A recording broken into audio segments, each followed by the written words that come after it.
नमस्कार, सुस्वागतम। बीए प्रथम वर्ष द्वितीय सत्र ऐच्छिक हिंदी प्रश्न पत्र क्रमांक 3 हिंदी गद्य साहित्य के अंतर्गत कल की तासिका में हमने बहुचर्चित कहानी एक टोकरी भर मिट्टी का अध्ययन किया है। आज हम जैनेन्द्र द्वारा लिखित वह सांप नामक कहानी की ओर बढ़ेंगे। कहानी के कथ्य तथा उद्देश्य को पढ़ने से पहले हम रचनाकार जैनेन्द्र के व्यक्तित्व तथा उनके साहित्यिक योगदान के विषय में चर्चा करेंगे। प्रेमचंदोत्तर उपन्यासकारों में महत्वपूर्ण स्थान रखने वाले जैनेन्द्र का जन्म 2 जनवरी सन 1905 ईस्वी में अलीगढ़ के कौड़ियागंज नामक ग्राम में हुआ। जैनेन्द्र जी का मूल नाम आनंदीलाल था। वे हिंदी उपन्यास के इतिहास में मनोविश्लेषणात्मक परंपरा के प्रवर्तक के रूप में प्रसिद्ध है।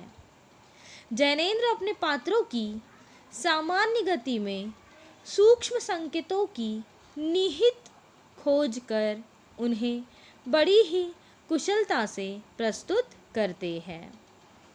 उनके चरित्रों की विशेषताएं इसी कारण से संयुक्त होकर उभरती है। जैनेन्द्र के उपन्यासों में घटनाओं की संगठनात्मकता पर बहुत कम बल दिया गया है। चरित्रों की प्रतिक्रियात्मक संभावनाओं के निर्देशक सूत्र ही मनोविज्ञान और दर्शन का आश्रय लेकर विकसित होते हुए दिखाई देते हैं। जैनेन्द्र कुमार ने उपन्यास तथा कहानी विधा में विशेष रूप से लेखन किया है।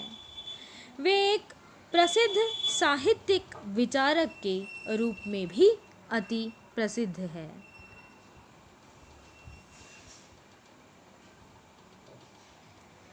इनके जन्म के 2 वर्ष के पश्चात ही पिता की मृत्यु के कारण इनकी माता एवं मामा ने ही इनका पालन पोषण किया।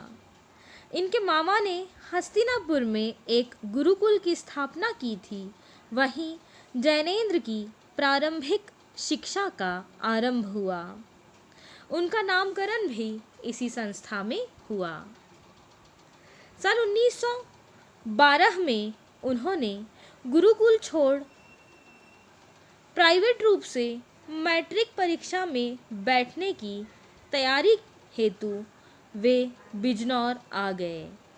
सन 1919 में उन्होंने यह परीक्षा बिजनौर से उत्तीर्ण की। जैनेन्द्र की उच्च शिक्षा काशी हिंदू विश्वविद्यालय में हुई।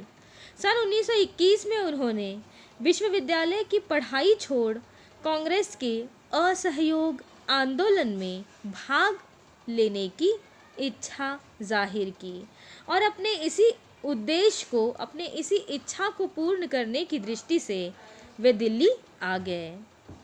कुछ समय के लिए वे लाला लाजपत राय के तिलक स्कूल ऑफ पॉलिटिक्स से भी जुड़े रहे। सन 1921 से 23 के बीच जैनेन्द्र ने अपनी माता की सहायता से व्यापार भी किया और इसके पश्चात वे लेखन से जुड़ गए और निरंतर लेखन कार्य करते रहे। सन 1971 में जैनेन्द्र को पद्म भूषण से भी सम्मानित किया गया। उनकी प्रमुख रचनाओं में विशेषकर हिंदी के अति प्रसिद्ध उपन्यासों में परख, सुनीता, त्यागपत्र, कल्याणी, विवर्त, सुखदा, व्यतीत, जयवर्धन जैसी रचनाओं का नाम विशेष उल्लेखनीय है। उपन्यास के अतिरिक्त फांसी, वातायन, नीलम देश की राजकन्या, एक रात, 2 चिड़िया, पाजेब, तथा जयसंधि जैसे कहानी संग्रह भी उन्होंने लिखे हैं। कहानी तथा उपन्यास के अतिरिक्त प्रस्तुत प्रश्न, जड़ की बात, पूर्वोदय, साहित्य का श्रेय और प्रेय, मंथन, सोच विचार, ये और वे जैसे निबंध संग्रह भी उन्होंने लिखे हैं। मूल लेखन के साथ साथ जैनेंद्र जी ने एक अनुवादक के रूप में भी कार्य किया है। उनके अनुदित ग्रंथों में मंदालिनी, प्रेम में भगवान तथा पाप और प्रकाश जैसी रचनाओं का नाम लिया जा सकता है। जैनेंद्र अपने पद के अनूठे अन्वेषक थे। उन्होंने प्रेमचंद के सामाजिक यथार्थ के मार्ग को भले ही न अपनाया हो, किंतु वे प्रेमचंद के विलोम भी नहीं थे। वे प्रेमचंद के पूरक थे। प्रेमचंद और जैनेंद्र को साथ साथ रखकर ही जीवन और इतिहास को उसकी समग्रता के साथ समझा जा सकता है। जैनेंद्र का सबसे बड़ा योगदान हिंदी गद्य के निर्माण में था। भाषा के स्तर पर जैनेंद्र द्वारा की गई तोड़फोड़ ने हिंदी को तराशने का अभूतपूर्व काम किया है। जैनेंद्र का गद्य न होता तो अज्ञेय का गद्य संभव न हो पाता। हिंदी कहानी ने प्रयोगशीलता का पहला पाठ जैनेंद्र से ही सीखा। जैनेंद्र ने हिंदी को एक पारदर्शी भाषा और भंगिमा का रूप प्रदान किया, एक नया तेवर, एक नया सिंटेक्स दिया।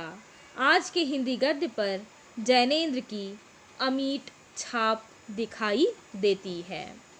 जैनेंद्र के प्रायः सभी उपन्यासों में दार्शनिक और आध्यात्मिक तत्वों के समावेश से दुरूहता आई है, परंतु ये सारे तत्व जहाँ जहाँ भी उपन्यासों में समाविष्ट हुए हैं, वहाँ वे पात्रों के अंतर का सृजन करते हुए दिखाई देते हैं।